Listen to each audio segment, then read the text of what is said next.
এটাই হচ্ছে আসলে না সবকিছু না না সবাই না না না করলেও না, দোষ জনাব তো হারুনুর রশিদ, পুলিশেরই হবে, জনাব হারুনুর রশিদ, দোষ পুলিশের। আপনার জন্য আমাদের সময় কমে যাচ্ছে, আপনার জন্য আমার একটা প্রশ্ন আছে, এটা আসলে দর্শকদের অনেকের প্রশ্ন, যে জনাব হারুনুর রশিদ স্পেসিফিকলি আপনি এখানে আসছেন বলে প্রচুর দর্শক, এখন আমাদের 18,000-এর বেশি দর্শক দেখছেন, প্রচুর দর্শক বিভিন্ন রকম মতামত পাঠাচ্ছেন। আমি কমন একটা মত আপনাকে বলছি যে জনগণ বা যারা এখানে প্রশ্ন করছেন দেখছেন তারা জানতে চাইছেন দেশের বাইরে আপনার জমি জিরাত টাকা পয়সা সম্পত্তি এগুলি আছে কিনা, থাকলে সেগুলি কিরকম পরিমাণে, এবং থাকলে আমাদের সেগুলি বলবেন কিনা। অনেকের ধারণা আপনার কয়েকশো কোটি টাকা আছে, না, কেউ কেউ তো শোনেন, জোর শোনেন, দিয়ে বলেন শোনেন, মার্কিন যুক্তরাষ্ট্রে আপনার 100 কোটি টাকা সম্পদ রয়েছে। শোনেন, শোনেন, এটা তো আপনি আপনি খুব ভালো বাহিরে থাকেন, আপনি হুম, এটা ভালো বুঝেন। আমি যখন 2018 সালে গাজীপুরের এসপি ছিলাম, তখন হঠাৎ করে একটা নিউজ আসলো কি, যে হারুনের ওয়াইফ মার্কিন যুক্তরাষ্ট্রে 1523 কোটি টাকা এফবিআই এর হাতে আটক।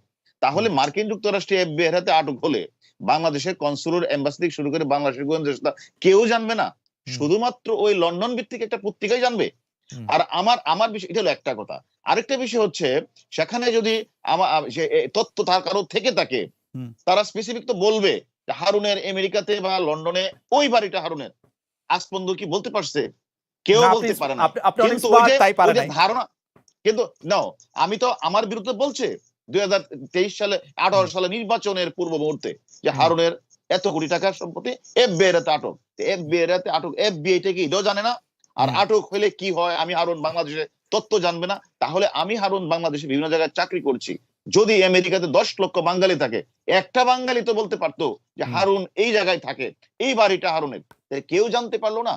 এইভাবে মন গড়া ভাবে অনেকে অনেক বক্তব্য দেয়। এই যেভাবে মন গড়া ভাবে বলে বেনজির সাহেবের সাথে আমার খুব দ্বন্দ্ব, হুম, যেভাবে বলে যে আমার বিভিন্ন বিষয়গুলিতে যখন আমি যখন দেখেন, আমি একটা কথা আপনাকে বলি, আপনার সাথে আমার কথা হুম, হয়েছে হুম, কিছুদিন আগে, যে আমি হল্যান্ডে গেলাম।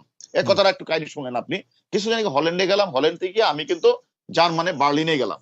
হুম। কত তারিখ? সেখানে 20 তারিখ গেলাম, 21 তারিখ আমি বার্লিনে গেলাম। সেখানে 19 তারিখে নিউজ আসলো যে হারুন মার্কিন যুক্তরাষ্ট্রের সম্পত্তি পাহারা দিচ্ছে।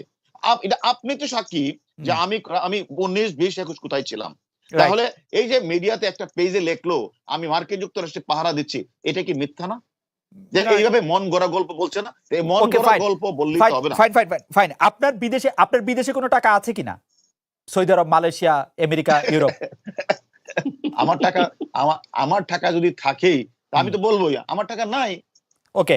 আওয়ামী লীগ ক্ষমতা থেকে চলে গেলে আপনাকে দেশ থেকে চলে যেতে হবে কিনা, বা দেশ থেকে আপনি চলে যাবেন কেন? কিনা? আমি আমি আমি আমি বাংলাদেশের একজন পুলিশ কর্মকর্তা। আমি হুম, যোগ্যতার ভিত্তিতে বিসিএস পরীক্ষা দিয়ে পুলিশে এসেছি। হুম, আমি এই যাবৎ ফলে যতগুলি আমি আমি আমার চাকরিকালীন সময়ে হুম, আমি কখনো কোনো বিষয়ে আমি আমার আইনকে প্রাধান্য দিয়েছি, আমার সিআরপিসি হুম, পিআরবিকে প্রাধান্য দিয়ে কাজ করেছি। আমি হুম, সাধারণ মানুষের পাশে থেকে কাজ করছি। আমাকে চলে যেতে হবে কেন? আমি হুম, আমার সঠিক কাজটাই করছি। সঠিক কাজটা করতে গিয়ে আমি সকলের মন জয় করতে পারি না হয়তোবা। হুম, সে কারণে কেউ আমার প্রতি মনোক্ষুণ্ণ থাকতে পারে। বাট হুম। আমি কিন্তু আমার সঠিক কাজটাই করছি এবং মানুষকে প্রতিদিন আমি সেবা দিচ্ছি। আমি আজকে এই লাস্ট প্রশ্ন, যাবৎকালে ঢাকা লাস্ট শহরে প্রশ্ন, যত লাস্ট প্রশ্ন। আমরা, মানে আমি বলে না, বাংলাদেশের মানুষ, কামাল ভাই সাক্ষী দিবেন যে বাংলাদেশের মানুষ, আপনি যখন এসপি তখন থেকে আপনাকে সবাই জানেন, সবাই চেনেন, সবাই অনেক ক্ষমতাধর মনে করেন। বাংলাদেশে অনেক এসপি আছেন, আপনার ব্যাচেই হয়তো 300 জন ছিলেন, 300 জনের মধ্যে 200 জন এসপি হয়েছেন, তারপর আরো অনেকে এই ডিআইজি হয়েছেন। আপনার নামটা আমরা সবচেয়ে বেশি শুনেছি কিনা, কামাল ভাই?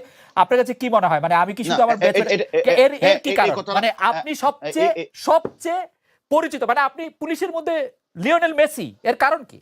আ- এই কারণটা হচ্ছে যে এটা এন্ড দেয়ার একটা ইজ নো একটা কথা রোনালদো আপনি মনে, ইভেন। না না, আপনি আপনি একটা কথা, সবাই তো খালেদ মহিউদ্দিন হয় না, সবাই তো মাসুদ কামাল হয় না, সবাই হয় মাসুদ কামাল, সবাই খালেদ মহিউদ্দিন হয় না।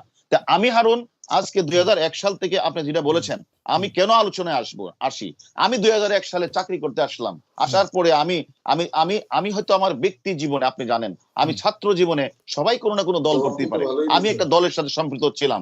কিন্তু যখন আমি চাকরিতে আসলাম, আসার পরে আমার চাকরি থেকে আমাকে বিদায় করে দেওয়া হলো। আমার কি অপরাধ ছিল? আমি তো চাকরিটাই করতে পারলাম না। আমি 2008 সালে আবার চাকরিতে আসার পরে আমি ঢাকা শহরে যতগুলি গুরুত্বপূর্ণ ঘটনা আছে, প্রত্যেকটি ঘটনার সাথে কোনো না কোনো ভাবে আমি কাজ করেছি। কাজ করার কারণে আমি বিভিন্ন জায়গায় আমি আমার অবস্থান পরিষ্কার করেছি। মানুষ, আমি সাধারণ মানুষ, আমি খেতে খাওয়া মানুষ। আমার বাড়ি হলো গ্রামে। আমি হাওড় থেকে এসেছি। যেহেতু হাওড় থেকে এসেছি, আমি হাওড়ের জীবনযাত্রার সময় অবগত আছে। আমি ওকে, প্রত্যেকটা গরিব মানুষ থেকে শুরু করে সকলের সাথে আমি মিশি এবং আমি আমার কথাগুলি পরিষ্কারভাবে কথা বলি। যার কারণে যত বড় ঘটনা ঘটে প্রত্যেকটি ঘটনার সাথে আমি আমি সম্পৃক্ত হই এবং আমি কাজ করার চেষ্টা করি। সে কাজটা করতে গিয়ে আমি অনেকেরই উপকার করেছি, আবার অনেক সময় কারো উপকার করতে গিয়ে আবার কারো ক্ষতিও হয়েছে। এবং এমনও আছে 30 বছর 40 বছরের ঘটনা যেগুলো নিষ্পত্তি হচ্ছে না, আমি সেই ঘটনাগুলো নিষ্পত্তি করার চেষ্টা করেছি। এমন সাবরিনা থেকে শুরু করে এমন শত শত ঘটনা আছে যে ঘটনাগুলি আমি কাজ করতে গিয়ে আমি সে কাজগুলি করেছি। এবং করার কারণে সকল মানুষ আমার পক্ষে তো থাকবে না, তাহলে যে কাজ করে না তার কোনো শত্রু নেই। আমি মনে করি পুলিশে অনেকে কাজ করে, পুলিশে যারাই কাজ করেছে আমি শুধু একটা মানে আপনি কি বলতে চান যে মানে বলতে চান মানে এটা কেমন কথা হলো, আপনার ব্যাচের মধ্যে আপনি শুধু কাজ করছেন বা বেশি কাজ করছেন? এটা অনেকে আছে ইন্ট্রোভার্ট, অনেকে এক্সট্রোভার্ট। আমি হয়তো কাজ করি, কাজ করার অনেকের সাথে আমি মিশি। আরেকটা শেষ করি, একটু আমি কাজ করি শুধু না, আমি একদিকে আমি পুলিশ সার্ভিসের জেনারেল সেক্রেটারি ছিলাম, আমি আমার জেলার আমি প্রেসিডেন্ট ছিলাম অনেকদিন যাবত, এখনো আমি 6 জেলার সেক্রেটারি দায়িত্ব পালন করছি। বিভিন্ন সামাজিক অনুষ্ঠানে আমি যোগদান করি, বিভিন্ন কারণে বিভিন্ন সোসাইটির মাধ্যমে আমি সকলের সাথে ওয়েল নোন হিসেবে থাকতে চাই, যার কারণে আমাকে অত অন্যান্য অফিসারের চেয়ে অত বেশি। কামাল ভাই আপনি অনুমতি দিলে আমি আমার প্রিয় বন্ধুকে আরেকটি শেষ প্রশ্ন করতে চাই, আপনি যদি অনুমতি দেন। যে সেই প্রশ্নটি হচ্ছে যে আপনি কি বর্তমান মহামান্য রাষ্ট্রপতির লোক? অনেক দর্শকের প্রশ্ন। হ্যাঁ, এই প্রশ্নটা আমি করতাম। না না স্যার, এটা উত্তরটা কি আমি দেব? জি জি, ছোট করে যদি আপনি ভালো কথা বলেছেন। আপনি একটা ভালো কথা বলেছেন। মহামান্য যে বর্তমান রাষ্ট্রপতি, ওনার বাড়ি হলো আমার গ্রামের পাশের গ্রাম। ওনাকে আমরা বারবার ভোট দিয়ে নির্বাচিত করি। উনি পাশে একজন এমপি। উনি আমার কাছে রাষ্ট্রপতি না, উনি আমার কাছে আমার একজন প্রতিবেশী, উনি আমার কাছে একজন এমপি, উনি আমার কাছে আমার অভিভাবক। সে অভিভাবক হিসাবে উনি আমাদেরকে চিনে, এই চিনাটা তো কোনো অপরাধ না। উনি আমাকে চিনে, আমাদেরকে এলাকার ওনার একজন ভোটার হিসাবে উনি আমাকে চিনেন, আমাদের বাড়ি ঘরের সবাইকে চিনেন। সেই হিসাবে যেটুকু যদি একটা রাষ্ট্রপতির বাড়ি যদি রাজশাহী হতো, একটা রাষ্ট্রপতির বাড়ি যদি সিলেট হতো, সেটা আমার সাথে তো অয়েল কানেকশন হতো না। যেহেতু ওনার বাড়ি আমার পাশের গ্রাম, এখন উনি একজন বাংলাদেশের মহামান্য রাষ্ট্রপতি। উনি রাষ্ট্রপতি তো পরে হয়েছেন, কিন্তু ওনার সাথে আমরা সবসময় এমপি নির্বাচন শুরু করে সবসময় ছিলাম। সেই কারণে উনি আমাদের ভালো জানেন, ভালো চিনেন। আমরা জনাব হারুনুর রশিদকে অনেক, আর আমি একই সঙ্গে বিশ্ববিদ্যালয়ে পড়েছি, আমরা একই সঙ্গে কিছুদিন সরকারি চাকরি করেছি, আমি ফিরে এসেছি। সুতরাং হারুনুর রশিদ আমার এক ধরনের বন্ধুও বটেন। সেই জায়গা থেকে আমি আসলে স্বাধীনতা নিয়ে জনাব মোহাম্মদ হারুনুর রশিদ আপনাকে এই প্রশ্নটি আমি করতেই চাই। সাবেক পুলিশ প্রধান জনাব বেনজির আহমেদের সাথে আপনার পার্সোনাল দ্বন্দ্বের কথা পাবলিক পারসেপশনে এসেছে। যে সাবেক পুলিশ প্রধান জনাব বেনজির আহমেদের টাকা বা বেনজির আহমেদের জোগাড় করে দেওয়া টাকা নিয়ে আসলে দুবাইতে এই ব্যবসা হচ্ছে কিনা সেটি নিয়ে প্রশ্ন এসেছে। আপনি ডিবি প্রধান হওয়ার পরে এই বিষয়টিকে আপনি তুলেছেন এবং আপনার মাধ্যমেই আসলে মিডিয়া এই কথাগুলি পেয়েছে, যেটিকে আমরা আইন শৃঙ্খলা রক্ষাকারী বাহিনীর একটি সূত্র বলছে পুলিশের সাবেক একজন ঊর্ধ্বতন কর্মকর্তার টাকায় দুবাইয়ে সোনার ব্যবসা শুরু করেন রবিউল ইসলাম। আপনি যদি মানে কামাল ভাই প্রশ্নটি তুলেছেন, আমি একটু পরিচয় করে বললাম, আপনি যদি একটু বলেন। কামাল ভাই যে কথাগুলি বলেছেন সেটা বলছেন ধারণাগত কথা বলেছেন। আসলে কারোর সম্পর্কে বলতে গেলে একটা পারফেক্ট একটা পরিপূর্ণ একটা তত্ত্ব নিয়ে বললে ভালো হতো। আরেকটা কথা আপনাকে পরিষ্কার বলি, আমাদের যে কথাটি আপনি এখন প্রশ্নটা করেছেন, আমি একটা ক্ষুদ্র মানুষ। আমি যখন ডিসি তেজগাঁ এসপি, তখন বেনজির সাহেব হলো ইন্সপেক্টর জেনারেল পুলিশ।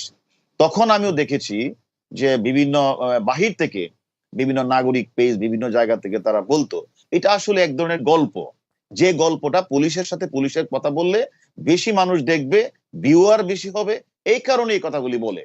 তাহলে আমার মতো একটা ক্ষুদ্র অফিসার এসপির সাথে একজন ইন্সপেক্টর জেনারেলের কোনো দ্বন্দ্ব দ্বিমত থাকতেই পারে না। এটা সম্পূর্ণ একটা মানে একটা মিথ্যা বানোয়াট প্ররোচনা।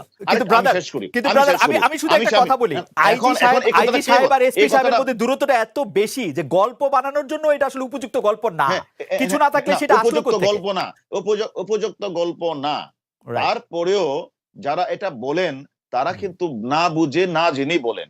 আমার সাথে যে আমাদের যে ইন্সপেক্টর জেনারেল পুলিশ ছিলেন, উনার আমলেই আমি জয়েন্ট কমিশনার ডিবি হয়েছি, উনার আমলেই আমি ডিআইজি হয়েছি এবং ডিবির এডিশনাল কমিশনার ডিবি হয়েছি।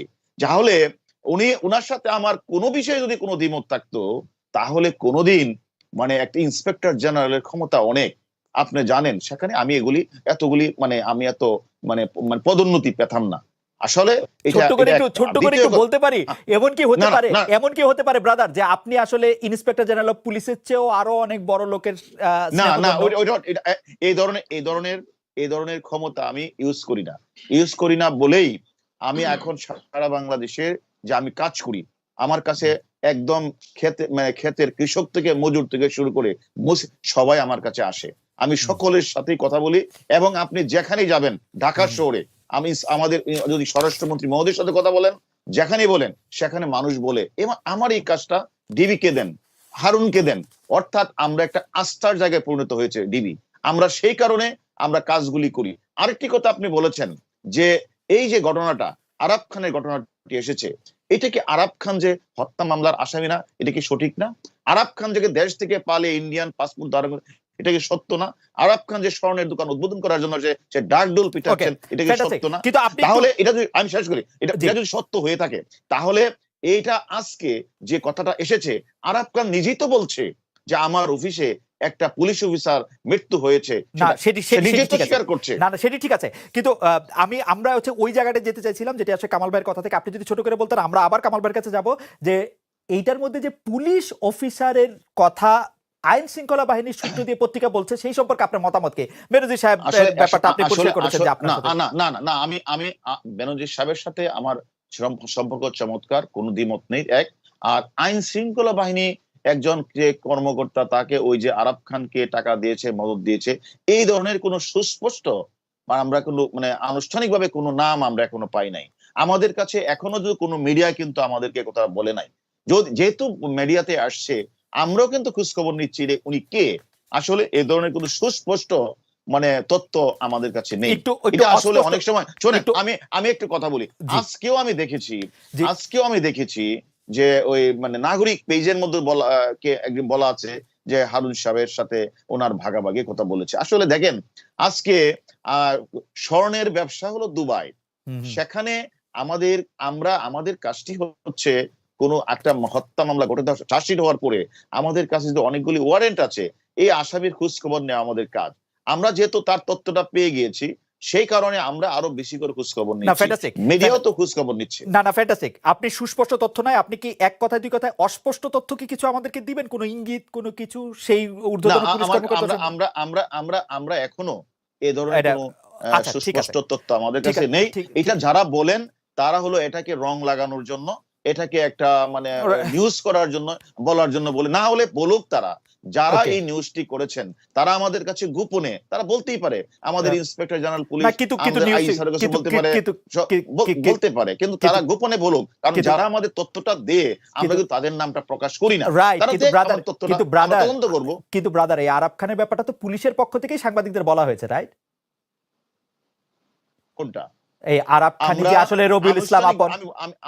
আমি বলি, আমরা আনুষ্ঠানিকভাবে মিডিয়াতে বলার আগেই কিছু কিছু মিডিয়াতে কিন্তু আমরা পেয়েছি। অনানুষ্ঠানিকভাবে আপনারা মিডিয়াতেই বলেছেন, আগে অনানুষ্ঠানিকভাবে বলেছেন না? এটাই তো বললাম, আমরা আনুষ্ঠানিকভাবে বলার আগে আমরা কিছু কিছু মিডিয়াতে বলা শুরু হয়েছে, সেটা আমরা দেখেছি।